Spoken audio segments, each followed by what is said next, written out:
Hey guys, welcome back to your channel. तो आज की इस वीडियो में हम कवर करने वाले हैं सर्विसिंग मार्केटिंग का unit number 3 services marketing. I hope आपको क्लियर हो गया होगा कि सर्विस क्या होता है और सर्विस की हम क्या कर रहे हैं, मार्केटिंग कर रहे हैं। तो जितने भी सर्विसेज हैं, अगर हम कोई भी सर्विस प्रोवाइड करते हैं उसकी हम मार्केटिंग कैसे करते हैं, क्या क्या चीजें हम देखते हैं। सो अभी इसमें हमारा फर्स्ट टॉपिक है designing and managing service processes, कि जितने भी हमारे सर्विस के प्रोसेसेस हैं उसको हम कैसे डिजाइन करेंगे और कैसे मैनेज करेंगे।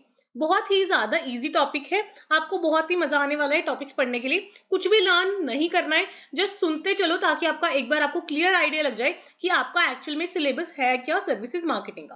देखो, जब भी आप सर्विस की प्रोसेस करते हो ना, तो आपको आइडेंटिफाई करना होता है और क्रिएट करनी होती है कुछ सेट ऑफ एक्टिविटीज जो कस्टमर को वैल्यू डिलीवर करे। सो आपको ये ध्यान रखना है कि जो भी आप सर्विसेज दे रहे हो वो कंसिस्टेंट है, कंपनी के ऑब्जेक्टिव्स के साथ अलाइन कर रही है और एफिशिएंट एंड इफेक्टिव है। तो व्हाट आर सम स्टेप्स जिसको आप ध्यान में रखोगे whenever you will design a service और manage a service. Most important चीजें हमें क्या ध्यान में रखनी है कि आपको कस्टमर को समझना है, क्योंकि आपको पता है कस्टमर है king of the market.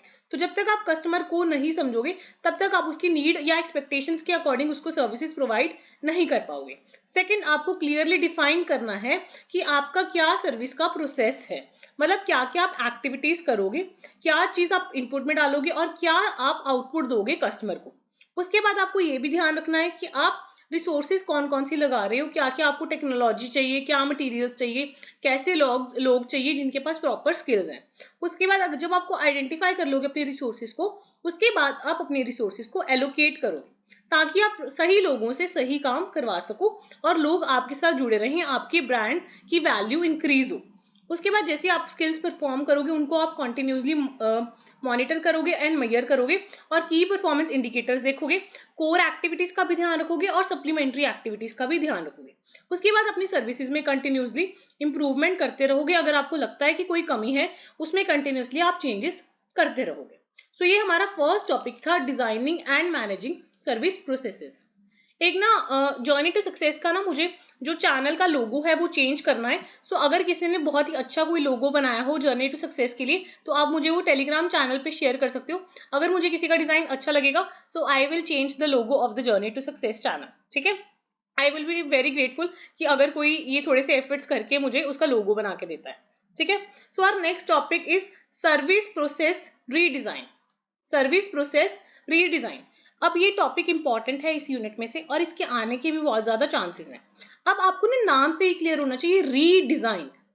Redesign का मतलब है दोबारा डिजाइन करना। दोबारा डिजाइन का मतलब है कि एक बार तो आपने सर्विस प्रोसेस बना दिया, अब आप उसको रीडिजाइन करो। री मतलब दोबारा डिजाइन करो, मतलब जो एग्जिस्टिंग सर्विस प्रोसेस है उसमें आप चेंजेस कर रहे हो। ठीक है, सो सर्विस प्रोसेस रीडिजाइन का मतलब है आप एग्जिस्टिंग सर्विस प्रोसेस में कुछ चेंजेस कर रहे हो ताकि जो आप सर्विस दे रहे थे उसमें कुछ इंप्रूवमेंट्स कर सको और कस्टमर की सेटिस्फैक्शन बढ़ा सको। क्लियर हो गया? रीडिजाइनिंग का मतलब क्लियर हो गया कि you are making changes in the existing service process.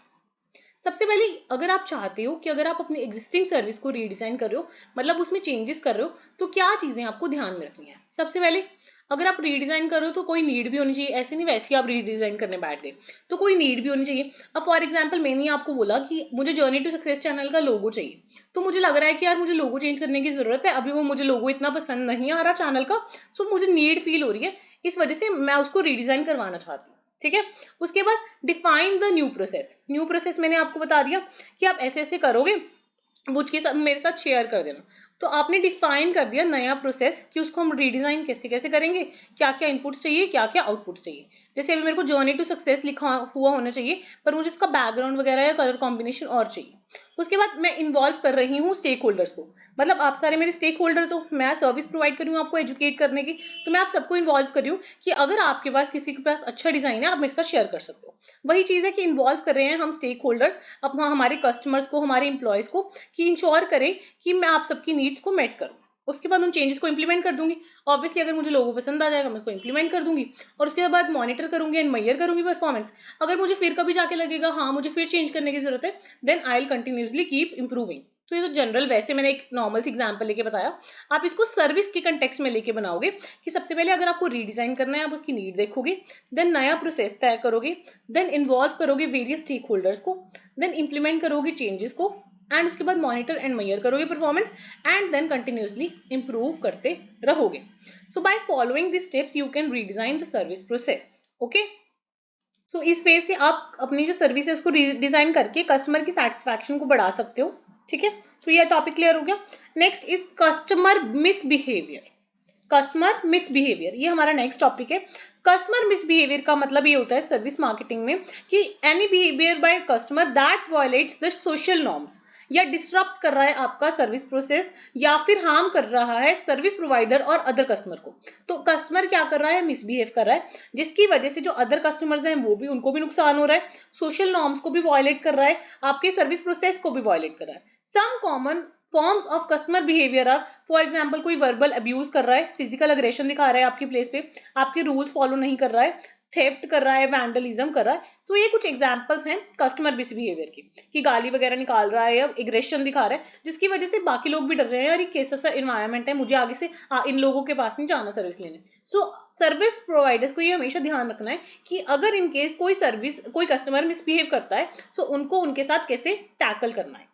ठीक है, तो इन चीजों के लिए वो क्या कर सकते हैं, क्लियर पॉलिसीज बना सकते हैं कि अगर कोई भी कस्टमर मिसबिहेव करेगा तो उनको उसके कॉन्सिक्वेंसेस बियर करने पड़ेंगे.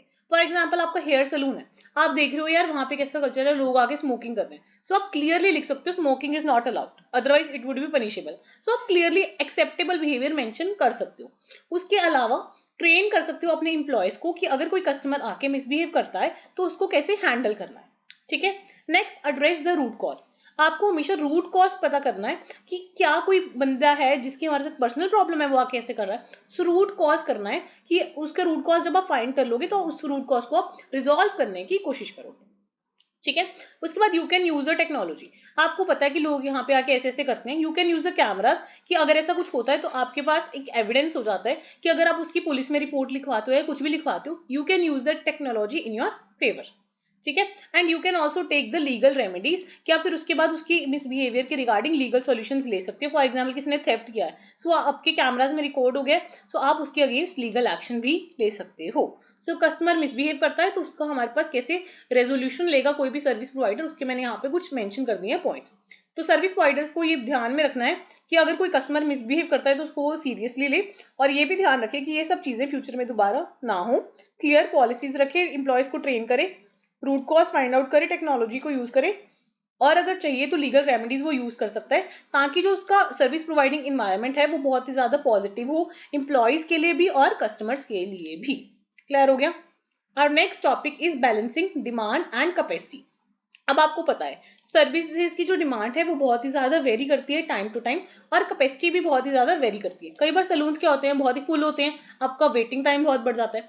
कई बार क्या होता है, बिल्कुल ही खाली पड़े होते हैं. सो कुछ क्रिटिकल एस्पेक्ट्स हैं जो सर्विस मार्केटिंग वालों को ध्यान में रखने पड़ते हैं कि उनके पास इनफ कैपेसिटी हो कि वो कस्टमर डिमांड को मीट कर पाए विदाउट ओवर कमिटिंग रिसोर्सेज. ऐसे नहीं इतनी सारी चेयर्स, 15 चेयर्स लगा रखी हैं, बट चाहिए तो उन्हें 4 ही चेयर सलून में. सो ये ध्यान में रखे कि वो ओवर कमिट भी ना करे रिसोर्सेज और अंडर कमिट भी ना करे रिसोर्सेज. सो इसके लिए बहुत ज्यादा जरूरी है कि जो सर्विस प्रोवाइडर्स हैं वो प्रॉपरली फोरकास्ट करें कि कितनी डिमांड है, हमें कितनी कैपेसिटी प्लान आउट करनी है और कितने रिसोर्सेज को एम्प्लॉय करना है. उसके बाद वो मैनेज कर पाए अपने आप को कस्टमर्स की एक्सपेक्टेशंस के अकॉर्डिंग. एंड ये भी नहीं कि बहुत ही ज्यादा प्राइस चार्ज कर रहे हैं, तो वो ये कर सकते हैं कि जब उनके ऑफ पीक टाइम है, मतलब जब उनके कम कस्टमर्स आते हैं, दे में चार्ज अ लोअर प्राइस, और जब ज्यादा डिमांड होती है दे में charge a high price. For example आपने देखा होगा कि जब ओकेजन होते हैं, दिवाली होती है या फिर मैरिजेस का सीजन होता है, उस टाइम पे सलून वाले प्राइसेस थोड़े ज्यादा रखते हैं, कई सलून्स वाले, या करवा चौथ होता है या कुछ ऐसे फेस्टिवल्स होते हैं जिसमें मतलब लोग ज्यादा यूज करते हैं, सो एडजस्ट करते रहते हैं prices to balance the demand and the capacity. ठीक है, उसके बाद ऑप्टिमाइजिंग शेड्यूल्स. तो उनको अपना शेड्यूल प्रॉपर्ली ऑप्टिमाइज करना चाहिए, शेड्यूल करनी चाहिए अपॉइंटमेंट्स, और स्टाफ भी उसी अकॉर्डिंग रखना चाहिए on the basis of demand. ठीक है, use a wait list management. तो डिमांड एंड कैपेसिटी को मैनेज करने के लिए यूज कर सकते हैं स्ट्रैटेजीज. फॉर एग्जाम्पल अगर उनको वेटिंग पीरियड कम करना है तो वो बोल सकते हैं कि अगर आपको प्रायोरिटी पे सर्विस चाहिए सो यू हैव टू पे अ प्रीमियम. सो ऐसे वेट लिस्ट मैनेजमेंट भी वो कर सकते हैं. उसके अलावा offer a self service options. तो फॉर एग्जांपल अगर हम टाइम पीरियड वगैरह को कम करना चाहते हैं तो सेल्फ चेकआउट कायोस्क उनको देने चाहिए ताकि उनका टाइम बहुत ज़्यादा वेस्ट ना हो और कैपेसिटी भी जल्दी फ्री हो जाए। फॉर एग्जांपल आप देखते हो कि मैकडीज वगैरह में भी ये मशीन्स इंस्टॉल हो गई हैं, सेल्फ सर्विस ऑप्शंस इंस्टॉल हो गए हैं, जिसकी वजह से ऑर्डर प्रोसेसिंग टाइम बहुत ज़्यादा कम हो गया और उनको जो सर्विसेज हैं वो और ज़्यादा बेटर मिल रही हैं। सो ये बहुत ज़्यादा ज़रूरी है कि अपनी कैपेसिटी के अकॉर्डिंग डिमांड को मीटअप करें। टॉपिक समझ आ गया होगा तो अंदर आप अपने आप लिख सकते हो आंसर शीट में। मेन क्या है, डिमांड को एस्टिमेट करना और ऑप्टिमाइज शेड्यूलिंग करना और प्राइस को उस अकॉर्डिंग एडजस्ट कर सकते हो और वेट लिस्ट मैनेजमेंट कर सकते हो। क्लियर हो गया? सो ये स्ट्रैटेजीज यूज करके सर्विस प्रोवाइडर्स बैलेंस कर सकते हैं जो डिमांड है और कैपेसिटी है, जिसकी वजह से कस्टमर सेटिस्फैक्शन बढ़ेगा और उनकी जो ऑपरेशनल एफिशिएंसी है वो भी बहुत ज्यादा इंप्रूव होगी। अगर ये दोनों चीजें होंगी तो ऑब्वियसली सर्विस प्रोवाइडर्स का जो रेवेन्यू है वो भी बढ़ जाएगा। सर्विस मार्केटिंग में ना बहुत सारी फ्लक्चुएशंस होती हैं डिमांड में। जैसे मैंने आपको पहले बताया कि कभी कभी ऐसा सीजन होता है कि बहुत ज्यादा रश होता है और कभी कभी कोई भी नहीं आता। सो फ्लक्चुएशंस बहुत ज्यादा होती हैं सर्विस मार्केटिंग में। तो बहुत सारे फैक्टर्स होते हैं जैसे सीजनैलिटी हो गया, प्रमोशंस हो गया, एक्सटर्नल इवेंट्स हो गया, जब चीजें मैटर करती हैं। फॉर एग्जाम्पल सैलून्स में वही मैंने आपको एग्जाम्पल दी कि कुछ टाइम ऐसा होता है जिसमें बहुत ज्यादा रश होता है और कई लोग जैसे ट्यूसडे है वो जाते नहीं है, तो उस टाइम पे बिल्कुल खाली होता है। मतलब ऐसे अलग अलग लोगों के नॉर्म्स वगैरह होते हैं जिसकी वजह से बहुत ज्यादा फ्लक्चुएशंस होती हैं डिमांड में। सो क्या क्या स्ट्रैटेजीज हैं जो सर्विस प्रोवाइडर्स यूज कर सकते हैं to manage the fluctuations in demand? For example offer promotions. तो वो ऑफर प्रमोशंस कर सकते हैं कि जिस दिन लो डिमांड है उस दिन वो ऑफर्स दे सकते हैं, पैकेजेस या डील्स एंड डिस्काउंट्स दे सकते हैं कि अगर उस दिन कस्टमर्स आएंगे तो हम उनको ऑफर्स देंगे। डायनामिक प्राइसिंग यूज कर सकते हैं। सो ऑफ पीक टाइम में वो लोअर प्राइस कर सकते हैं और जब डिमांड ज्यादा है उस टाइम पे ज्यादा प्राइस चार्ज कर सकते हैं। So they can use a dynamic pricing and use staff scheduling software. वो स्टाफ को शेड्यूल कर सकते हैं कि इस टाइम पे आपने आना, एडजस्ट कर सकते हैं स्टाफ लेवल्स को ताकि उनके जो कॉस्ट है वो कम हो जाए। हायर कर सकते हैं टेम्परेरी स्टाफ, तो वो सीजनल वर्कर्स ले सकते हैं तो ऐसे उनका खर्चा कम हो जाएगा। क्रॉस ट्रेन कर सकते हैं एम्प्लॉयज को। ये बहुत ही इंपॉर्टेंट कैरेक्टरिस्टिक्स है कि हर एक बंदे को हर एक काम आता हो। तो इससे क्या आएगा, वो बंदा एक specific individual variety of task handle कर पाएगा, जिसकी वजह से जब फ्लक्चुएशन होगी डिमांड में तो वो सारी सर्विसेज प्रोवाइड कर पाएगा तो मोर एफिशिएंटली काम होगा। ऑफर कर सकते हैं हम सेल्फ सर्विस ऑप्शंस, जिसकी वजह से वेटिंग टाइम रिड्यूस हो जाए और कैपेसिटी बढ़ सकती है। ठीक है, सेल्फ सर्विस ऑप्शन जैसे ऑनलाइन बुकिंग या ऑनलाइन पेमेंट वगैरह हो गया, ऑनलाइन चेकआउट हो गया, ये हम यूज कर सकते हैं। तो ये मैंने यहाँ पे कुछ स्ट्रैटेजीज बता दी कि अगर इनकेस फ्लक्चुएशंस होती हैं डिमांड में तो हम उसको कैसे हैंडल आउट कर सकते हैं। सो अगर हम अच्छे से हैंडल करेंगे तो ऑपरेशनल एफिशिएंसी बढ़ जाएगी, कस्टमर सेटिस्फैक्शन बढ़ जाएगा। क्लियर हो गया? और next topic is capacity constraint.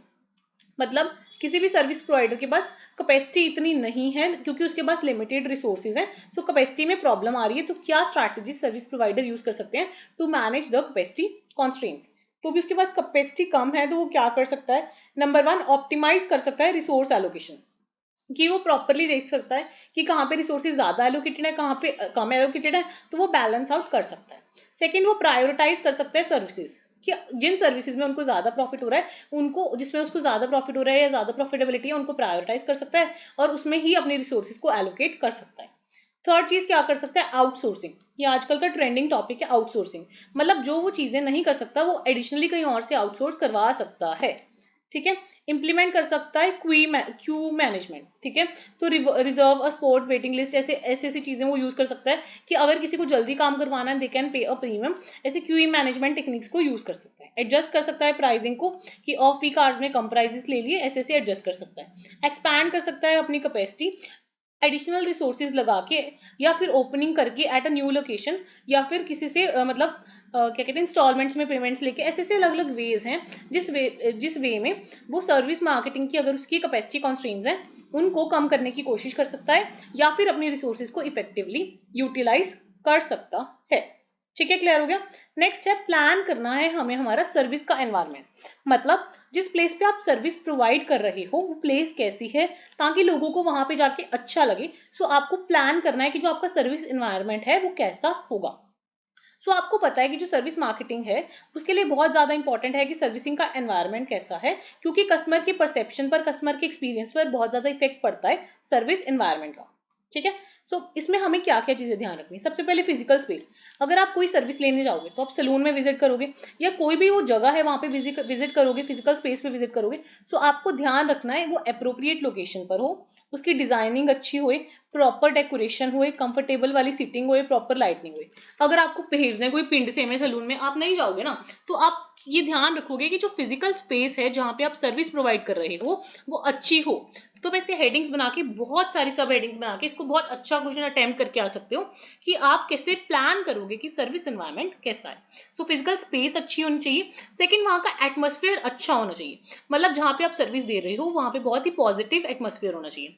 More over AC, summers का सीजन है, एसी नहीं चल रहा, आपको वैसे इरिटेशन होती रहेगी। टेम्परेचर भी सही होना चाहिए, मौसम के अकॉर्डिंग होना चाहिए। अगर आपकी फेवरेट म्यूजिक चल रहा है तो आपको और भी अच्छा लगेगा। ऐसे फालतू के शोर शराबे नहीं होना चाहिए। ये सब चीजें आपको ध्यान रखनी कि एटमॉस्फेयर, फिजिकल स्पेस, ये सारी चीजें अच्छी होनी चाहिए ताकि कस्टमर को अच्छा फील हो। क्लियर हो गया यहाँ तक? एंड एक चीज मैं आपको बताना चाहती हूँ कि कंटेंट बनाने में बहुत ज्यादा टाइम एंड एफर्ट्स लगते हैं, क्योंकि मैं topic wise topic best content आपको प्रोवाइड करने की कोशिश कर रही हूँ। तो हैव पेशेंस, मेरे को भी टाइम चाहिए थोड़ा थोड़ा कंटेंट प्रिपेयर करने के लिए। मैं ट्राई कर रही हूँ जितना ज्यादा मैं कंटेंट आपको प्रोवाइड कर पाऊँ बिफोर योर एग्जाम्स। ठीक है। अभी हमारा ये हमें समझ आ गया कि हमें जो फिजिकल स्पेस है उसको भी अच्छा बनाना है, साथ के साथ जो एटमॉस्फेयर है जहां पे हम सर्विस दे रहे हैं उसको भी हमें अच्छा बनाना है। Next is consider the customer journey, कि जो कस्टमर जर्नी में है उसको मतलब अच्छा लगे, जब वो एंटर हो ना तभी उसका अच्छा लगे। जो वेटिंग एरियाज हैं वो आप इतने अच्छे और कंफर्टेबल डिजाइन करो कि कस्टमर को आपके पास आके अच्छा लगे। क्लियर साइन होना चाहिए कि यहाँ पे ये है, यहाँ पे ये है। ये नहीं कि कंफ्यूजन होगी किधर जाएं किधर जाएं किधर जाएं। एंट्रेंस है जो वो बहुत ही ज्यादा वेलकमिंग होनी चाहिए।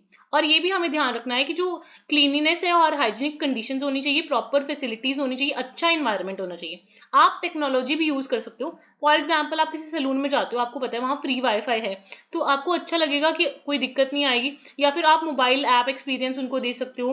तो ये सारी चीजें हैं, आप टेक्नोलॉजी को यूज कर सकते हो अच्छी कस्टमर सर्विस के लिए। उसके बाद आप अपने स्टाफ को भी ट्रेन कर सकते हो कि अगर आपके पास कोई भी कस्टमर आता है उसके साथ फ्रेंडली आपको बिहेव करना है, उसको प्रॉपर असिस्टेंस प्रोवाइड करनी है। और अगर इनकेस वो कंप्लेंट करता है या मिसबिहेव करता है तब भी उसके साथ पोलाइटली बात करनी है। आपको पॉजिटिव, उनको हमेशा मेमोरेबल एक्सपीरियंस, ऐसा एक्सपीरियंस देना है कि वो बार बार आपके पास आए, क्योंकि वो फिर लॉयल हो जाएंगे और आपका रिवेन्यू बहुत ज्यादा एनहांस हो जाएगा।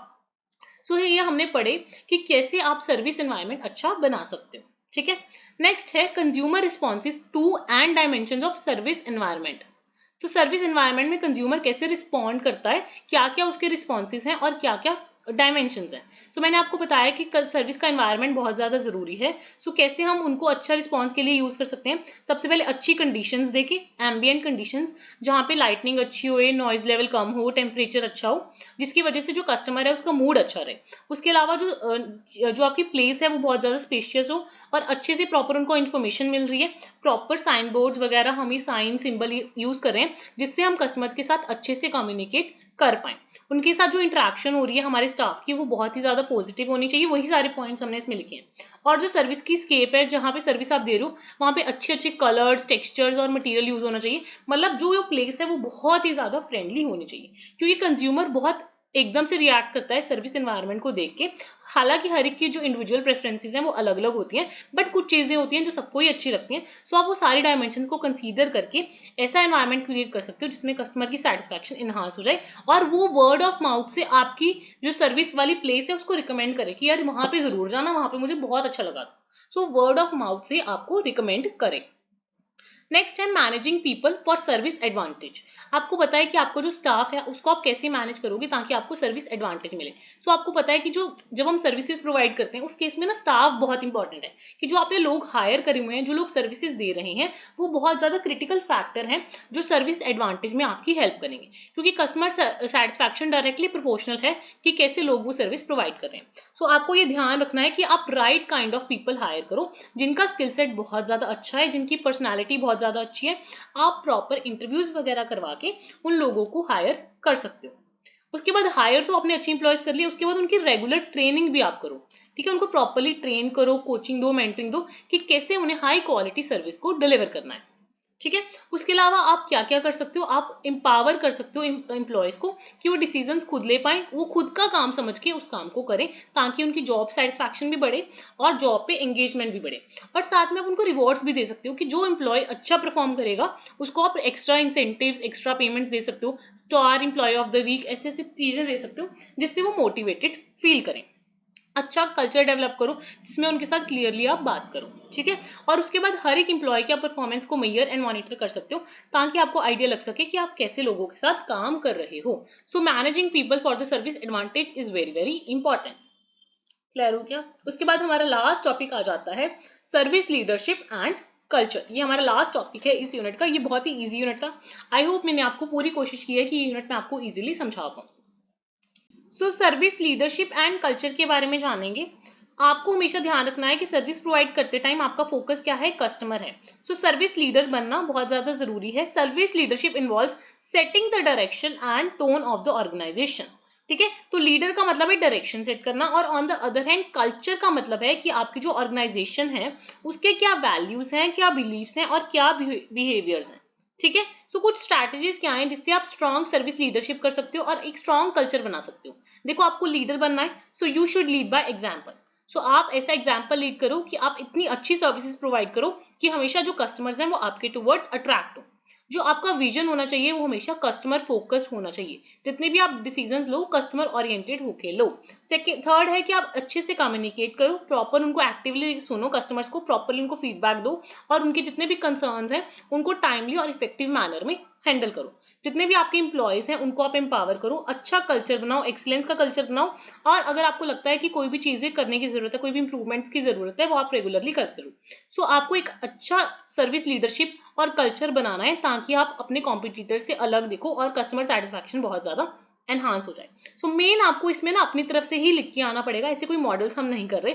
सर्विस लीडरशिप का बेसिकली मतलब होता है setting the direction of the organisation, and culture का मतलब होता है उनके वैल्यूज, बिलीव्स या बिहेवियर्स क्या हैं, ठीक है। Now my throat is Penning क्योंकि मैं कंटिन्यूसली वीडियोस बना रही हूँ। सो थोड़े टाइम तक मैं बाकी वीडियोस को भी अपलोड कर दूंगी। Please don't forget to like, share and subscribe because it takes my lot of time, hard work and efforts. So you can also subscribe the channel and share it with your friends and family, ठीक है। I will try कि जितने ज्यादा units upload हो सके और जितने ज्यादा कंटेंट आपको एग्जाम से पहले मिल सके। You can check out the playlist, आपको हर चीज की सब्जेक्ट वाइज प्लेलिस्ट मिल जाएगी चैनल, ठीक है। बाकी मिलते हैं नेक्स्ट वीडियो में।